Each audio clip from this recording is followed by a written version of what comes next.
ReZero, side story, withdrawal symptoms. 3 days have passed since the Demon Beast Forest incident and Subaru's promise with Emilia. On this fateful morning, no more. I'm at my limits here. I can't stand this. Send me back home. With a cry of pure anguish, Subaru pounds the dining table and rises from his seat. His sudden outbursts shatter the peaceful breakfast atmosphere, causing everyone to turn toward him. With their curious gazes on him, Subaru wearily spreads his arms. This is the end. With a frail whisper, he drops his head into his hands and crumples backwards. As he plunges, Rem, who sat to his left, skillfully catches him. With perfect timing, she pulls back his chair and stops his descent. Please be careful, Subaru-kun. Rem will worry if Subaru-kun pushes himself too hard while recovering. Gently patting his slumped shoulders, Rem voices her devotion and concern. From behind, she affectionately traces a finger across his jawline. While Rem's skinship seems rather excessive, for the last few days, this has been the norm. After declaring that she would see to Subaru-kun around the clock while he recovers, this level of intimacy was an everyday occurrence. Despite the amorous touch of this beautiful maid, Subaru coldly unravels her finger from his chin. No, no, no, he mutters, shaking his head weakly. That's not it. This is way more serious, Subaru gravely replies as his body collapses onto the table. Of course, he shoves away any stray dishes first. A calm Emilia, used to Subaru sitting next to her and causing such scenes, looks on with little urgency. Are you okay? Please tell me what's wrong. I'll do anything I can to help. Isn't that your line, Emilia-tan? I'd tire myself out if I kept going along with Subaru like that. You know, if you do this too much, people will stop hearing you out. Sniff, so strict. But that cold side face is cute too.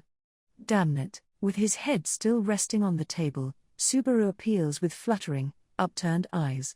But Emilia ruthlessly cuts him down, casually bringing some salad-like food to her mouth mid-conversation. Seeing Subaru openly sulk, his face wrinkled with discontent, Rem energetically raises her hand. Yes, yes. Rem will listen to what Subaru-kun has to say. Rem will do it. Please order her. And when she succeeds, Rem doesn't mind having her head petted. Yes, praise me, Rem seems to say, like a puppy excitedly wagging its tail. Smothered by the maid's excessive appeals, Subaru further collapses onto the table, devolving into a shaky, mangled mess. But you really do look like you're struggling this time. Subaru's face grows sickly and pale, sweat dripping readily from his forehead. Seeing this, even Emilia, or rather, especially the soft-hearted Emilia, can't help but show concern. With his fingers shaking so violently atop the dining table, Subaru's condition was clearly abnormal. Could it be after effects from the curse? Fearing the worst, Emilia and Rem look toward each other. Eyes clouded with concern, Emilia reaches into her silver hair, plucking out a small, grey-furred cat. With 2 dainty fingers, she rests the sleepy spirit onto the table in front of Subaru. After briefly rubbing his eyes, Puck sniffs about with his small, pink nose. It doesn't seem like anything Leah needs to worry about. Subaru's mana is exhausted, so his vitality is pretty low, but other than that it's the same as always. Lightly slapping at Subaru's face with his paws, Puck calmly reports back. Suddenly, Subaru's shaky fingers extend toward him. With Puck trapped between the palms of Subaru's hands, a fluffing session begins. "Oawa," Puck cries, but Emilia ignores him. With Subaru's fluffest rampage and Puck's report, she breathes a deep sigh of relief, but now they have no way to explain Subaru's condition. Trembling fingertips, shallow breathing. It's almost as if he's suffering from withdrawal. Possibly from some highly addictive narcotic. As Emilia frowns in puzzlement, Roswell, sitting at the head of table with a hand on his chin, takes a guess. With a quick glance at Subaru's condition, he pulls back his chin. Once a user stops taking such highly addictive substances, these sort of symptoms tend to occur. Of course, even in the royal capital, their use is incredibly prohibited. With no background, he was already suspicious.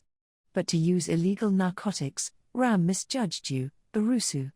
Rem, move aside, your sister can't kill him, so you're immediately doubting me, huh? Then again, I guess that's the Ram-like thing to do here. Taking advantage of Roswell's deduction, Ram maliciously overreacts. Subaru smiles wryly, impressed that something drug-like exists even here. Though their treatment as taboo seems to be the same as well, it goes without saying that, even in his own world, Subaru never lived such an underground lifestyle.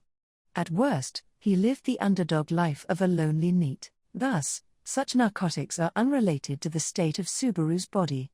Unrelated, but the withdrawal symptoms Roswell spoke of were an exceedingly good lead. Truthfully, he does indeed suffer something like withdrawal. Subaru's body, his very soul yearns eternally for. As I need it, Subaru mutters faintly, his right hand still skillfully fluffing Puck. Everyone's eyes fall on the collapsed heap that is Subaru's body. The only one to barely hear him is the nearby Emilia. On his opposite side, Rem fails to hear because her head was tilted away. Dissatisfied, her lips curl into a small pout. Oblivious to Rem's pouting, Emilia moves to catch Subaru's fleeting words. Bringing her ear towards his face, she strives to catch even the feeblest of breaths, but, as if betraying her efforts, Subaru's eyes suddenly shine, and he flings himself up like a spring. Shocked, a medley of different-colored eyes rise to meet him. Amongst them, Subaru screams to the heavens, "Mayonnaise, I need it." With the appearance of this unknown word, the onlookers could only tilt their heads in confusion. Natsuki Subaru is a genuine mayo lover. Mayo lover, a venerable title granted only to those who love mayonnaise above all else. An army of culinary heretics, topping every food imaginable with mayonnaise is their justice. Adding mayonnaise, commonly referred to as mayo-ing, came to the world alongside the title of mayo lover, is probably how it happened. By those lines, Natsuki Subaru is undoubtedly a true mayo lover. His history with mayonnaise dates back as far as the lactation period. Alongside him, the entire Natsuki household is utterly enthralled by mayonnaise. To have a meal without bottles of it set aside is simply unimaginable. Cramming the refrigerator with reserve mayonnaise was a given. Each member also marked their name on their own personal bottles. Slurping mayonnaise straight from the bottle after a bath, the so-called mayo choo-choo, was a daily occurrence as well. Fried chicken with mayo. Salad with, of course, mayo. Gyoza and fries and dessert all with mayo. When you're troubled, add mayo. If you're bored, add mayo. As a proud, natural-born mayo lover, Natsuki Subaru lived by this code of conduct. Subaru came to this parallel world roughly 1 week ago, though in his perspective, it has been almost a month. 1 whole month without this essential nutrient, his veritable soulmate, spirit wearing away, fingers trembling, tongue begging for oil and calories, eyesight blurry and failing. These are the withdrawal symptoms of a mayo lover. They ruthlessly eat away at Subaru's body, forcefully dragging him deep into a sea of agony. And that is the white lover, mayonnaise. So ends Subaru's tale of his long relationship with his lover. To everyone who listened, he gives each a curt bow, then promptly collapses back into his chair. Overpowered by his incredible passion, they struggle to digest what had just occurred. The first to snap back to reality, Emilia crosses her arms. So, basically, you're quibbling over a condiment you liked? Emilia-tan, you just don't understand. At her words, Subaru flies into a rage, slamming the table. Still firmly grasped in his hand, Puck lets out a shrill munya. But with his emotions at a boil, Subaru fails to notice. To a mayo lover, even a day without mayonnaise is a glimpse of hell itself. And I've suffered a whole week of it. A normal person would have gone mad by now. It's only because of my inhuman mental fortitude that I've survived up until now, but I'm at my limits. Aren't you just exaggerating? About going mad, and, if I was acting, would my hands and feet be trembling like this? Please believe me, Emilia-tan. Without mayonnaise, my body can't survive. It's commonly said that the oils in mayonnaise are akin to pure endorphins. Consuming this substance channels the purest of pleasures directly to the brain, giving birth to the Mayo lover. Thus, Roswell's guess was very close to the mark. To Subaru, quitting mayonnaise causes a strain not unlike withdrawal symptoms. Pushed back by this unfamiliar seriousness, Emilia is at a loss for words. In front of her, Subaru had always maintained a frivolous attitude. That same Subaru now faces her as if his life is on the line. His intense passion, that unrivaled obsession, for laughing and trivializing them, Emilia feels greatly ashamed. She's fallen completely into the palm of his hand. Well, even without mayonnaise, food is still delicious, very delicious even. This thing that tastes like bread, and this soup like liquid, that bowl of pseudo-salad, coupled with a dubiously water-ish beverage, it all tastes delicious, incredibly delicious, but it isn't mayonnaise. Pointing toward each item in their luxurious menu, an anguished Subaru cradles his head. His short hairs pierce at Puck, still trapped in his right hand. It's all prickly, he complains, but Subaru, lost deep in his sorrow, cannot hear him. The greed of man knows no limits. Since coming to this world, Subaru's only desire was for these peaceful days to continue. To stand at Emilia's side, to be surrounded by happy, smiling faces, to live each day peacefully and uneventfully. Having desperately clawed beyond times of pain and despair, Subaru's inner need dreamed only of peace, but after overcoming crisis after crisis and reaching these precious days, an insatiable hunger overwhelms Subaru, screaming it's not enough, disgusting. This ruinous human greed is utterly disgusting. Wasn't he supposed to be satisfied with these peaceful days? Those which he so desired, and then finally grasped. Satisfied with this gift, can't he just sink back into sloth and complacency? No, absolutely not. As Subaru descends into a sea of laziness, a booming voice calls out to him. He wonders whose it is, only to realize that it is his own. Within his heart, passionately, powerfully, violently, the voice echoes. Now, it cries, pushing onward the stalled Subaru. Advance, advance, advance, toward an insatiable greed. Onward, onward, onward, past the coveted days you strive to claim, go forth beyond and aim for more. Thus, Natsuki Subaru's pursuit continues. After escaping the endless loop of deaths, saving the twins and Roswell from disaster, and reaching the promised date with Emilia, now is the time to dream a new dream. I was aimless, goalless, lacking a purpose in life. But now, this is my new dream. That is, to bring mayonnaise to this world. What's wrong with that? To bring the white fairy to the dinner table, that is Subaru's new purpose. Carefully listening to his quietly burning passion, the one to rise up and meet him is understood. Subaru-kun's request, please leave it to Rem. Blue hair waving about, eyes sparkling like jewels, Rem comes to his call. Lately, she carries out absolutely any request Subaru asks of her. Out of gratitude, and probably for a slew of other reasons, she simply will not abandon Subaru in his time of need. In the first place, the task of managing the Manor's kitchen falls to Rem. If Rem's cooking can't satisfy Subaru-kun, it's Rem's duty to take appropriate measures. Isn't that right? Will you do this with me, Rem? Subaru's wet eyes look up toward Rem. Assuring him, she spreads her arms. Let us do it, Subaru-kun. Now, about the recipe. Facing each other, Rem and Subaru freeze solid. Their jaws slacked open, they stare back at each other like fools. Between Subaru's hand and the dining table, the squashed mass that is Puck protests. It's too heavy. In the cold silence of the dining hall, his grumbling is the only sound to be heard. Oh, my body can't survive without it, he says. Such big talk without even knowing the recipe. How appalling, I won't deny that. But as I was saying, do you perfectly understand your favorite dish's recipe? Don't change the topic on me. Ram's favorites are everything Rem makes. And since Rem knows the recipes, Ram doesn't need to. It's different from Barusu and that mayo whatever that nobody's heard of. Shortly after breakfast, in the now empty dining hall, while clearing the dining table, Subaru and Ram engage back and forth in something that doesn't quite amount to an argument. Subaru retrieves the tableware, passing it to Ram who stands behind him with a cart.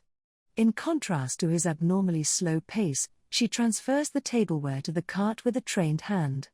Yet, despite their difference in speed, Ram waits on him without complaint. Objectively, their routine was terribly inefficient, but this was part of Subaru's rehabilitation.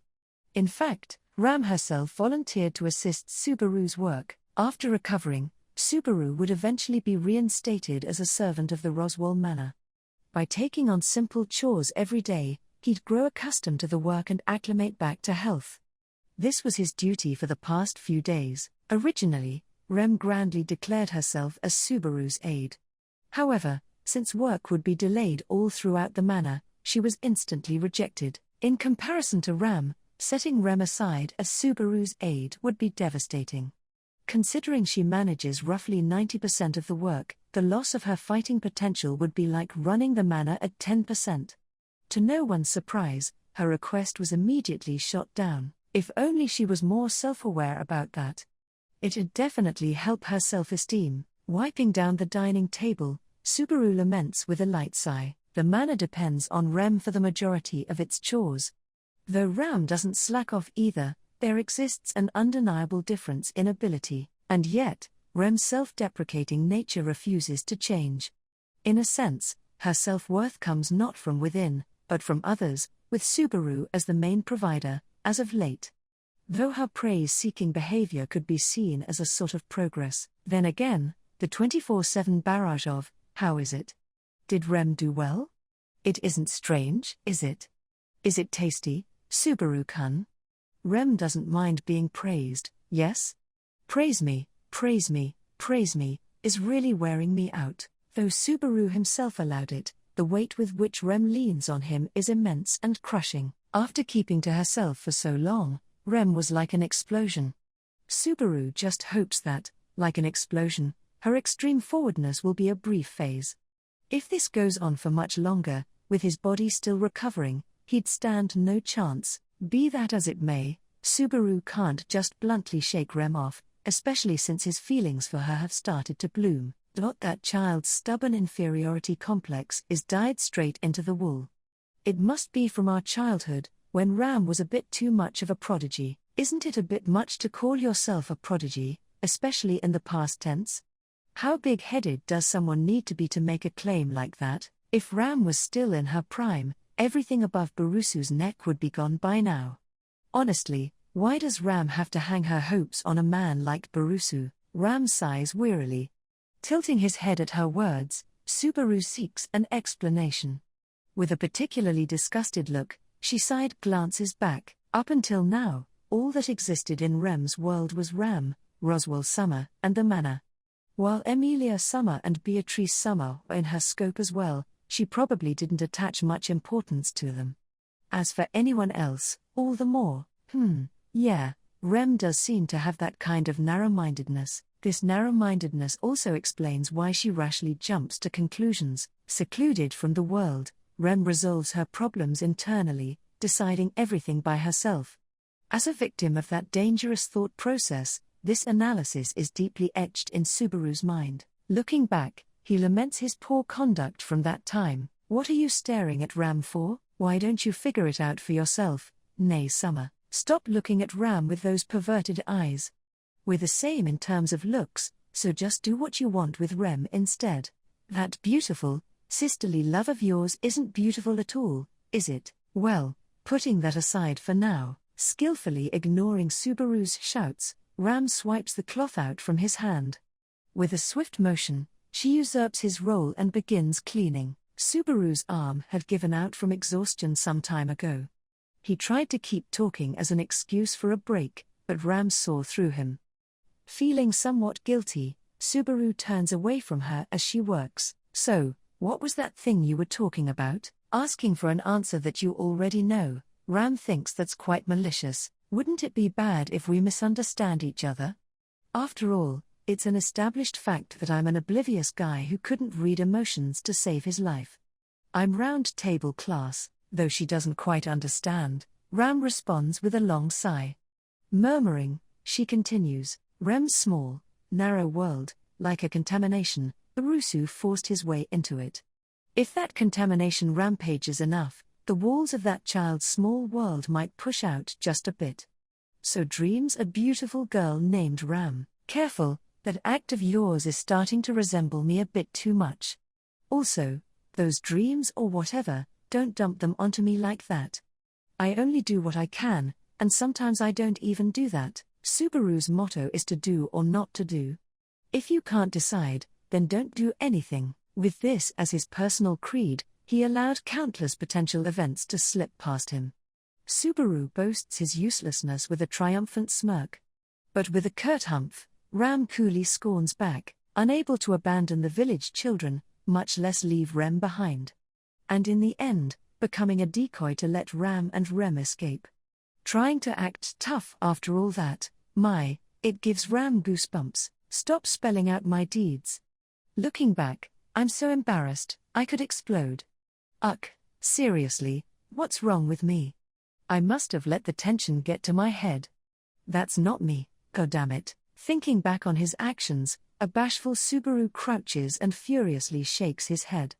Though he managed to break out from the endless loops of death for the second time, Subaru was baffled by his various doings. Who is this crazy, hot-blooded youth, he asks, goosebumps forming all over. For the cool and gallant Natsuki Subaru, it's just unbecoming. If I'd heroically taken care of everything myself, it'd be another story. But didn't I just blow black smoke everywhere and let Rozchi handle the rest? Well, logically speaking, that is how it was. I knew it. I tried so hard too, damn it. After countless loops, this was the end result. In reaching that result though, Subaru undoubtedly struggled. Yet, with no one aware of his suffering, everyone probably thinks he just got involved by chance or something. Moreover, without landing a decisive blow of any sort, Subaru's role amounts to that guy who was just sort of there by chance. Most of all, Barusu was there. Sometimes that alone can save someone. You should know that. Soft, gentle words spill from Ram's lips. Without her usual cynicism, nor any callous hatred, her words carried a genuine warmth and kindness. However, now that I think about it, that time with Reinhard, wasn't I useless back then too? Shielding Emilia Tan at the very end, was that all I did? Plus, that's just being a meat tank. Even Rom-ji could have done that. I'm in despair. Unfortunately, Ram's words fail to reach Subaru as he grieves over his paltry achievements. Hanging his head, he sighs as if the world itself was ending. With an unpleasant scowl, Ram lets loose an explosive low kick, buckling his legs and sending him to the floor. Looking down at Subaru, Ram seems annoyed enough to spit on him. As expected, hanging any hope on a failure like Barusu is a lost cause, so harsh. Well, I guess you're not wrong though. But I wouldn't mind if you had at least a little hope in me. Met with her hard stare, he snaps his fingers, then shapes them like pistols and playfully shoots at Ram. Blowing out the imaginary smoke wafting from his fingers, expanding worlds or whatever, instead of relying on some stranger, you should do that yourself. Besides, being secluded in this cramped mansion, aren't you the same as Rem? Boasting about your clairvoyance, when you don't even know the names of the local village brats, what a joke. What are you? You and Rem, your scopes are both too narrow. All you two ever do is look to each other for anything and everything. If you've got to be together, instead of staring at each other, try walking alongside each other. That's definitely more constructive and worthwhile. As Ram sinks into silence, Subaru snaps his fingers and flashes a bright smile. Adjusting the angle, he strikes his best pose. How's that? Did my speech manage to convince you? Enough that it's unimaginable for Barusu and the person who cried over a condiment to be one and the same. So harsh, Subaru thinks, laughing bitterly. He takes a look around the hall. Well, let's take our time with this. I'm sure Rem will eventually come around.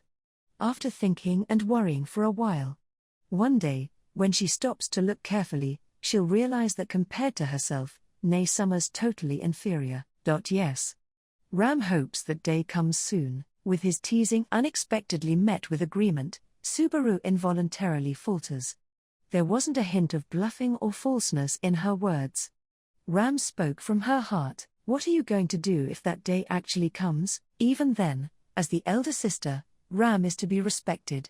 That alone will never change. Hearing her refreshing declaration, Subaru decides not to press any further.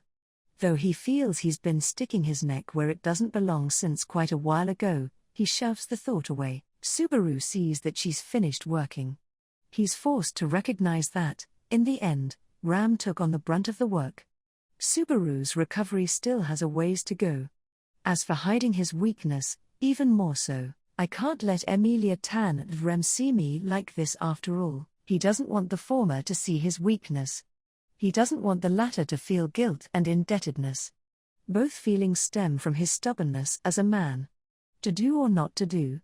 Stop worrying and just do it, he decides, although, as her older sister, Ram isn't happy with Barusu's mayo whatever adding to Rem's workload. Right now, Rem's goals are all fuzzy and vague, so she's trying too hard in every direction. She'll overwork herself and collapse at this rate. But if we give her just one clear goal, she'll be able to focus her efforts on it. Rem's got tunnel vision after all. While seemingly calm and collected, once she sets her heart on something, Rem single-mindedly pursues it. Right now, her mind is undoubtedly stuck on completing Subaru's fabled condiment. With a lowered focus on her other tasks, hopefully Rem will unconsciously ease up on herself. Ram looks genuinely impressed with his answer, her eyebrows raised high. How surprising for Barusu to think so far. And even spout all that nonsense. If you're going to praise me, could you at least put some feeling into it? Besides, right now, my soul yearns for the white lover. For both Rem and I, isn't this plan a win-win? Win-win? As Subaru twists his body about, chanting win-win, a rare look of bewilderment emerges on Ram's face. Without having to worry about indebtedness or weakness or any special care, for Subaru, talking with Ram is refreshingly easy. Enjoying their conversation amidst a comfortable weariness, Subaru pushes his weight off from the dining table. Okay, on to the next task. Let's see, with the dining hall cleaned up, for now they could go help Rem. At that moment, the doors to the dining hall fling open. Subaru-kun. Nay summer, beyond the doors, Rem's face shines with a brilliant smile. Short of breath, her shoulders swaying, Rem looks around the clean dining hall and nods excitedly. It appears the dining hall is all tidied up. In that case, we've finished our work for the morning. Usually, their morning work would take almost 2 more hours. Yet Rem declares that they're already done. Imagining her lightning-fast pace, Subaru and Ram can't help but look on in shock. In front of them, Rem smiles, arms widely stretched out. Well then, let us immediately start on Subaru-kun's mayonnaise. Rem worked hard, so we can try many times before lunch. In high spirits, the blue-haired girl claps with delight. Poking out above her radiant smile, beside her white headdress, lies a brilliantly pure white horn, to make her use her Oni transformation. Weren't you trying to stop her from overworking? Hey, the way you brought her up isn't blameless either. Staring each other down, Subaru and Ram maliciously point out the other's mistakes. Watching over them, a curious Rem tilts her head. Atop her tilted head, Rem's white horn glistens brilliantly with the sun's morning rays.